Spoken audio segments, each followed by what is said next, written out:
midway through this segment, the Lakers will tip off against the Utah Jazz probably because that game kicks off at, 9:30? It's 9:22. I just put my parlay in for this game. I'll share the parlay with y'all in just a second. We are going to be talking about Patrick Dumont, his comments on Luka being traded, and some of the craziest things you might have heard, and his reasoning behind it, and his rationale. And then you're going to hear from Mark Cuban on what he tried to do to stop the trade, and kind of his analogy on what this trade meant and if he would make this kind of trade. Here's my parlay for you guys quickly. If I was you, this is not sponsored by the Fan, I would tail. I think this is an easy one. Lauri Markkanen, over 4.5 rebounds. Feels like a gimme, considering that the Lakers have no center. Jackson Hayes is going to be out there, who's average at best. Walker Kessler, over 22.5 points and rebounds combined. Kind of same point. Rebound monster, averages like 13 a game. No center. I also got LeBron James over 7.5 assists. I feel like he's going to be feeding your boy Luka. He's going to be wanting to set him up, pass the torch. And I got Luka under 3.5 3-pointers. I think he will score. I don't think he's hitting 4 threes. I put in a secondary one as well. Tell me if you like this one better, Fred. Kind of on the flip if things go differently. How bad are you going to feel if everybody hits except for Luka goes like for 5? Well, so I got it on the other one. So the other one I got Luka scoring over 27.5, which I don't really think it's going to happen, but I definitely could see him just going berserk. I got LeBron over 7.5 rebounds, which I do think is going to happen. And I got Lauri Markkanen over 4.5 rebounds. That feels like a gimme slip. So that's my fun bets. Just a little $10, 5 on each, make a little fun cash. You just wonder what he's going to look like considering he hasn't played in a month and a half. That's why I got him either under 4 threes or going off. One on each slip. One of them's got to hit. But one thing that did not hit was Patrick Dumont's comments on Luka being traded. Now, I would be lying to you guys if I knew how this audio was acquired. I think it was Dallas Morning News. That's the $1 million question I have. But no one. Everything I've seen is from Townsend. That's what I thought. No, it's got to be. But it's not like Patrick Dumont said, "Play this." So listen up, guys. This is Governor Patrick Dumont on why they traded Luka. The Dallas Mavericks are not moving to Las Vegas. There is no question in that. That is the answer unequivocally. The Dallas Mavericks are the Dallas Mavericks, and they will be in Dallas. We bought the Dallas Mavericks.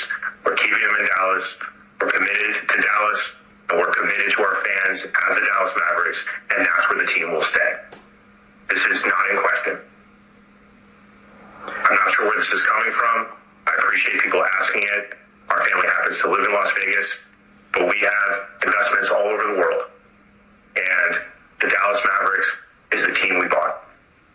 We had options to buy other teams in the past, but Dallas was the city that we wanted to be in. And that's where it's going to be. And look, we're going to invest in the future. We're going to invest in a new home for the Dallas Mavericks. We're investing in the community. We do charitable things in the community right now. We believe in the city of Dallas long term, and we believe in Dallas long term. So in my mind, the way teams win is by focus, by having the right character, by having the right culture, and having the right dedication to work as hard as possible to create a championship winning outcome. And if you're not doing that, you're going to lose. And if you look at the greats in the league, the people you and I grew up with, Jordan, Bird, Magic, Kobe, Shaq, they worked really hard every day with a singular focus to win. And if you don't have that, then it doesn't work. And if you don't have that, you shouldn't be part of the Dallas Mavericks. That's who we want. I'm unwavering on this. The entire organization knows this. This is how I operate outside of basketball. This is the only way to be competitive and win. If you want to take a vacation, don't do it with us. Wow. I wish and look, I get it. We're doing this on radio, but just first of all, just go Google Patrick Dumont. Okay? Look at this dude's face. All right? I mean, he looks like a slender version of Chris Farley. All right? From Black Sheep, or what was the other movie I'm thinking of that he was in? Tommy Boy. All right? Dude, you married into this family. Okay. He's talking with his chest out. I mean, let this guy talk. I mean, this guy created a $1 billion company out of, he bootstrapped it himself. Okay, bro, you married into this. If you want a vacation, go do it somewhere else. Period. I'm unwavered. This guy is fat, is not fitting into the culture. He brought up culture, conditioning a bunch of different times, and we said this. Use the worst examples possible. Talked about MJ, who had all kinds of off-the-court issues. Well, and look, I'm not going to knock him for using MJ. No, I'm not knocking him for using MJ. He talks about discipline. He talks about showing up every day. Talks about being a culture setter.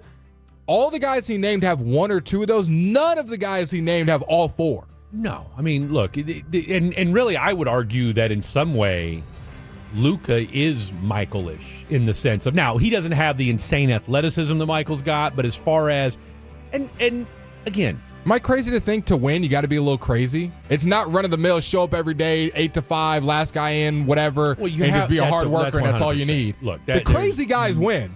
You got to be a little throwed to survive and to excel at the high level that this guy's talking about. We already mentioned Shaq was a horrific example. Horrific. I mean, this guy, he's talked about it himself. Michael, yes, he was a culture setter, but Michael's also just a different human being. But also, and I love Michael as much as the next guy. It just doesn't work in this because Michael was not exactly some great culture guy when he's punching dudes at practice or out late gambling. He was won. That was the culture. But I'm saying that's not a good. This is the example we want to set. They won, and so it erases that. And as a winner, he's at the pinnacle. But Dumont using that as far as character and how you should carry yourself and being bought in. Yeah, no, terrible example. It's not the best example in the world. Kobe, dedication 100%, but off the field issues.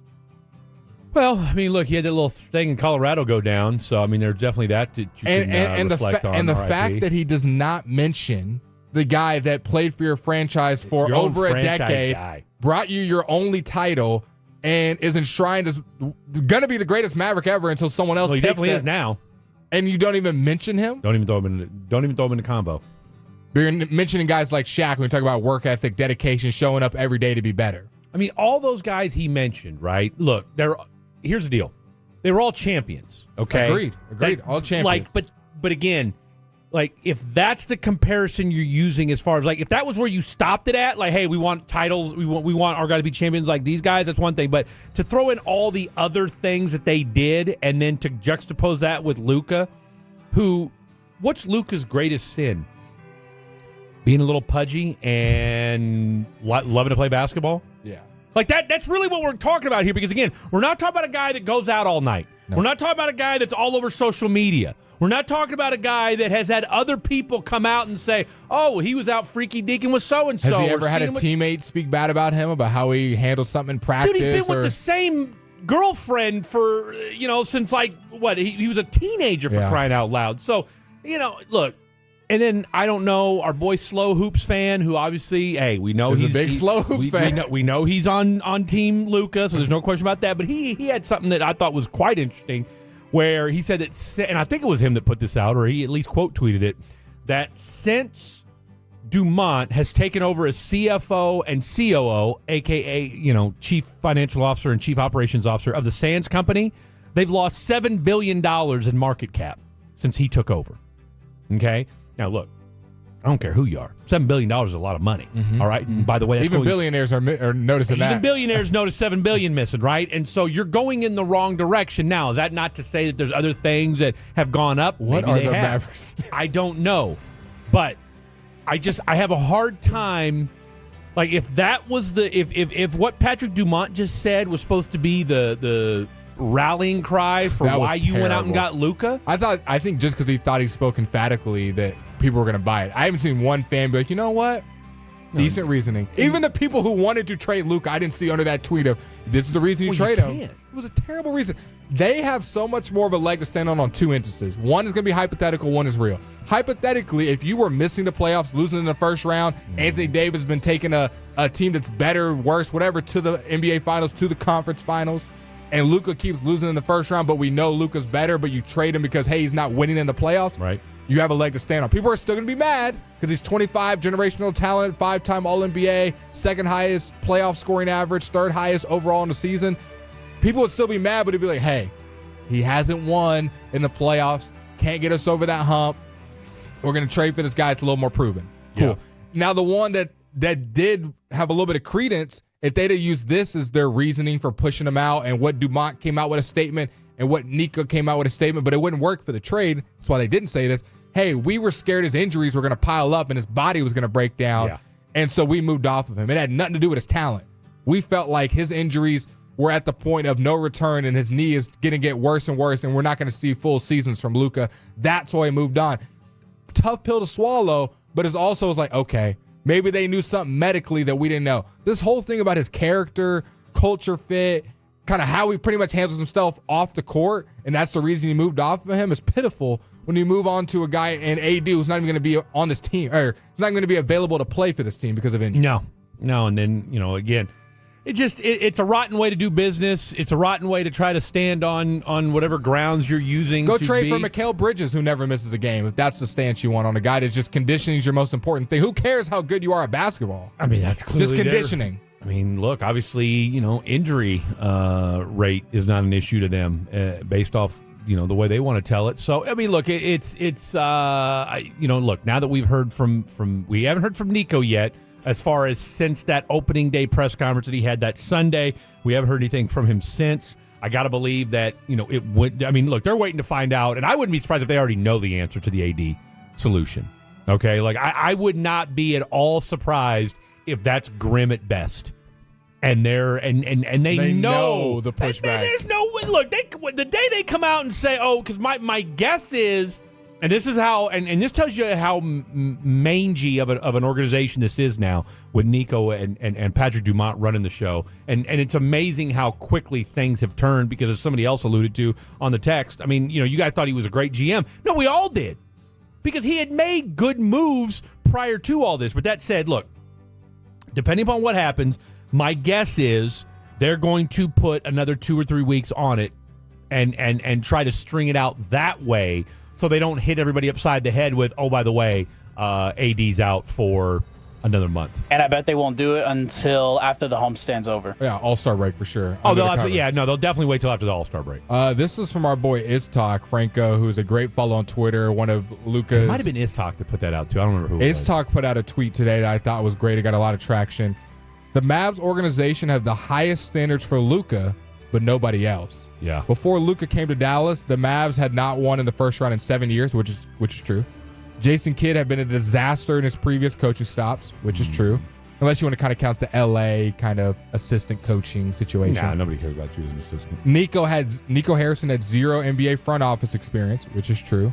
Luka was a top 5 player, 5-time All-NBA, made Western Conference Finals and the Finals.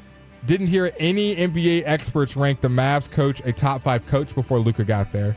The front office a top 5 front office, and until last season, their supporting cast wasn't a top 5 supporting cast.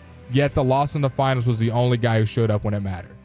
Shout out to Iztok, who's pretty much saying these standards that you hold really high for Luka, who's just done everything great for your franchise, bring you back to relevancy, and now you're gonna take the other guy's sides pretty much. It had no experience, had any crescendo before Luka got there. No, I mean, look, I'm going to stand on this. I'm going to stand by this. I firmly believe that there's still something more, and I don't want to say nefarious. I mean, I guess nefarious if you're a Mavericks fan. I mean, and the fact that there nefarious is the Kings coming back on a 13-2 run, and your Mavs up by 1 point when they were leading by about 15 just a minute ago.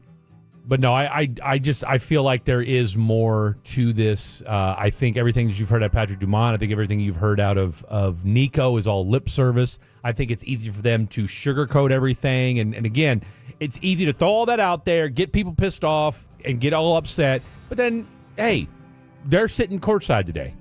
Like they're not going to care one way or the other. And that's the reality of it when it comes to how they're treating this Dallas fan base. And the Mavericks are now losing.